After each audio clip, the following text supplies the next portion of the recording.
Estamos de volta com o Ribeirão em Debate e hoje nós estamos falando de uma inovação aqui na nossa região, que ainda não tem, obviamente, que é o Parque Tecnológico. Nós estamos vendo aqui com o Eduardo Ciccone da FIPAS e com o Flávio do Piso, que é o Polo Industrial de Software, né, programas de computador, tecnologia da informação, e estamos vendo que esse parque poderá ser um canal de revolução do tipo de produção que a gente tem na região, que vai passar de uma produção comum para uma produção extremamente voltada para ciência, tecnologia e informação, né? Eu queria saber do Eduardo, nós falamos aqui, você já mencionou várias vezes, que vamos dizer assim, o foco principal são os produtos que serão fabricados aqui na área de saúde, portanto, saúde de um modo geral, produtos hospitalares e também odontológicos. Mas a gente sabe que não é só isso. Tem outras áreas do conhecimento, da tecnologia e da inovação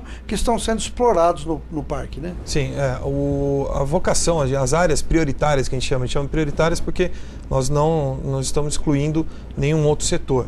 Então nós temos o setor de saúde, né, que a gente chama Complexo Industrial da Saúde, né, que você coloca aí dentro medicamentos, fármacos, vacinas, equipamentos médicos, hospitalares, odontológicos. Um setor muito forte é o setor de TI, né, o setor de TI é muito forte. De tecnologia da informação. Tecnologia da informação, né, ele tá uma área prioritária do parque, contemplada nisso daí. Temos a área de biotecnologia.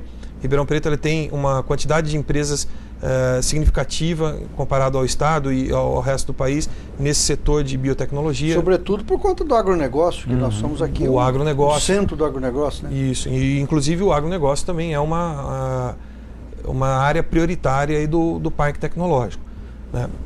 Essas áreas elas foram definidas justamente pela competência, pelo conhecimento que é gerado aqui na região, na universidade, e por isso que elas são consideradas áreas prioritárias. Agora, outras áreas poderão participar do Parque Tecnológico. Os parques tecnológicos, normalmente, eles nascem em regiões diversas do estado, mas normalmente próximas de centros de desenvolvimento científico, né? Isso, no caso, as universidades, como o caso de São Carlos, tem um polo tecnológico, aí você tem um outro polo tecnológico em Campinas, por exemplo, que é outro centro de produção científica, né? E Ribeirão também nessa área de saúde, agronegócio, TI, nós estamos muito avançados, né? Então daí a vocação do nosso parque ser nesse sentido, né?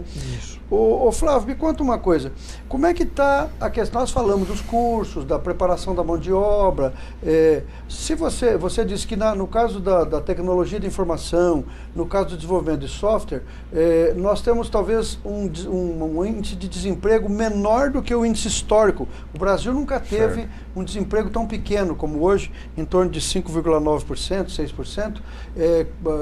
Os economistas acham que a taxa ideal de desemprego é em torno de 6%.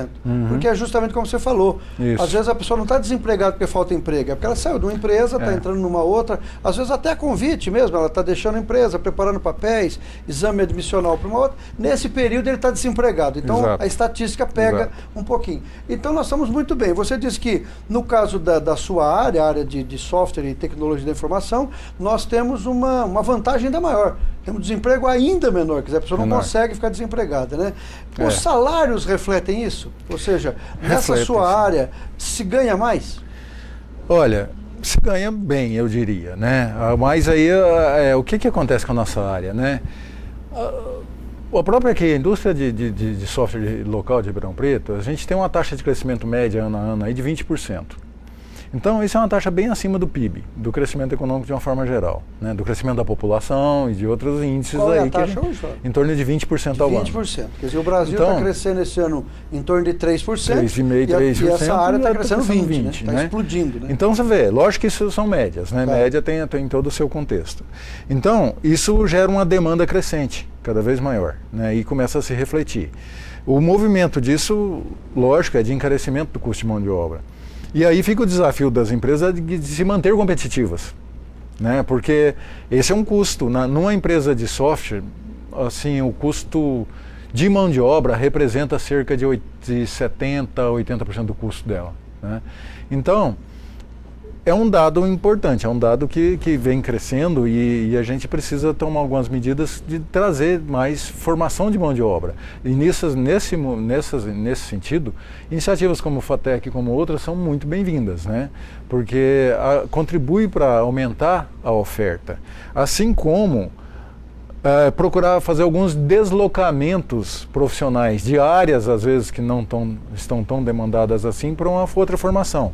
O Piso, por exemplo, já investiu numa formação de recursos próprios de empresários de fazer formação de programadores de computador. Formamos uma turma de 40, 50 pessoas, terminaram o curso praticamente todos contratados, né, que as empresas já estão se preocupando com isso. Precisando de gente que tem preparo, né? Que preparo e procurando complementar esse preparo que falta, às vezes, sair pronto da universidade. E o que acontece, né? Muitas empresas de Campinas, São Paulo, que são centros maiores, têm vindo requisitar profissionais aqui na nossa região, né, e levando esses profissionais para lá. Bora. Então, a nossa iniciativa e a nossa preocupação é de reter esses talentos aqui em Ribeirão Preto. E para isso tem que pagar mais, né? Para isso tem que Só pagar mais. Só que se você paga exageradamente mais, você aumenta os custos, isso, e aí não se torna competitivo, né? Aí entra todo o desafio da gestão, que a gente estava comentando, do índice de reduzir custos, né? E de mortalidade de empresas nos primeiros anos de vida, que é fazer essa gestão, né, de compensar isso de alguma forma com ganho de eficiência, de produtividade e de iniciativas para que você se mantenha competitivo no mercado. Né? Nós temos alguns setores que têm praticamente um apagão de mão de obra. Né? O setor da construção civil, nos últimos anos, tem tido um problema gravíssimo. Ele não consegue repor os funcionários que saem, não conseguem ampliar os horizontes porque não tem mão de obra, e é o país inteiro crescendo num índice de crescimento grande. Na área de construção civil também são índices muito expressivos, né? Então acaba tendo problema. Então são coisas que o país tem que resolver, e resolver é a educação que vai resolver tudo isso, é você melhorar o nível educacional de modo geral. Até, Gandini, eu acho que a parceria entre Piso, FIPAS e o fortalecimento do Piso e do próprio parque tecnológico, ele é importante porque Ribeirão vai passar a ser um centro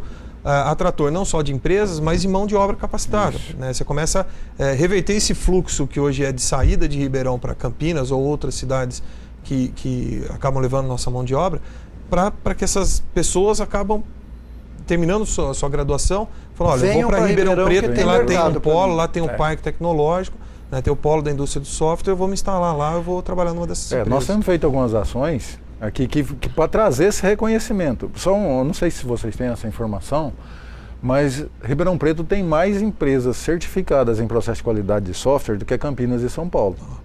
Mais do que São Paulo? Mais do que São Paulo. Esse é um trabalho muito forte do Piso, né, do polo aqui, para ir trabalhando nesse intuito. Nós estamos formando um institucional, vamos dizer assim, de que Ribeirão Preto tem isso. E aí essa parceria com o parque, com a FIPASE, a gente só soma forças, né, para fazer com que Ribeirão Preto seja reconhecido nessas áreas que nós temos vocação e que nós somos bons, né? Então vamos reconhecer isso, e inclusive no sentido de atrair essa mão de obra, né? E para vir para Ribeirão Preto, ao invés de deixar Ribeirão Preto e ir para outro centro. Vamos reverter o fluxo. Reverter o fluxo. Em termos de, você falou das fases lógicas da implantação de um parque, nós estamos começando a parte mais burocrática, de convênios, de papel, parte jurídica e tal, saindo dela, entramos na fase de construção da Cedina e da Supera, em seguida criamos o parque mesmo, onde as empresas poderão ser instaladas, depois o centro administrativo e tal. Quanto tempo isso vai demorar? Ou seja, o telespectador está perguntando, bom, e aí? Quanto tempo vai demorar para esse parque estar pronto, funcionando, as empresas se instalando em Ribeirão e contratando essa mão de obra de que o Flávio está falando? Existe uma previsão de que esses dois primeiros prédios, a fase 1, dentro de 1 ano e meio esteja terminado. E aí nós com certeza não aguardaremos o término dessa fase 1 para iniciar a fase 2. São fases que se complementam. Se complementam, né? Não então, é uma depois da outra. Não. Então já assinando o convênio, né, terminando toda essa parte burocrática, jurídica, como você mesmo disse, nós já vamos dar início à busca de recursos para a implantação, para a urbanização dessa área e implantação das empresas. Então, existe uma expectativa, um estudo de viabilidade econômica que tem que ser entregue até dia 24 de abril, que é quando encerra o credenciamento provisório, e aí nós pretendemos o credenciamento definitivo do parque, no Sistema Paulista de Parques, em que em 3 anos boa parte da área do parque, se não toda a área do parque esteja Tem completa. empresas já se manifestando no sentido, olha, tão logo o parque esteja pronto para me receber, eu estou indo para lá? Temos. Inclusive, nós já tínhamos uma demanda muito grande antes, né, empresas do setor da área de saúde que querem vir para Ribeirão Preto, só que o projeto do parque ainda não estava em condições de recebê-lo. Já nessa fase 1 do parque, existe uma expectativa de que com a via de acesso ao parque, ela faz fronteira com uma parte já que pode ser instaladas algumas empresas. Né? Então, talvez já no início dessa fase 1 do parque, com essa via de acesso, a gente já consiga viabilizar a instalação de alguma empresa. Poucas empresas já podem começar. Antes da urbanização dos 300 mil restantes aí do parque. Tá, que interessante, quer dizer, é uma coisa demorada, complicada, mas vale a pena investir nisso, né? Sim. O Brasil, ele tem aumentado relativamente bem. Por exemplo, nós nos últimos 15 anos passamos de 0,6% de investimento em ciência, tecnologia e inovação e dobramos isso para 1,2%. Mas é sabido que ainda é pouco, né? Ainda é pouco. Quer dizer, e a gente percebe que quanto mais você investe nessa área, mais retorno você tem, porque é diferente você produzir arroz, produzir soja, né? Que são produtos que têm pouco valor agregado, enquanto que o software, o produto odontológico, o produto fármaco, né?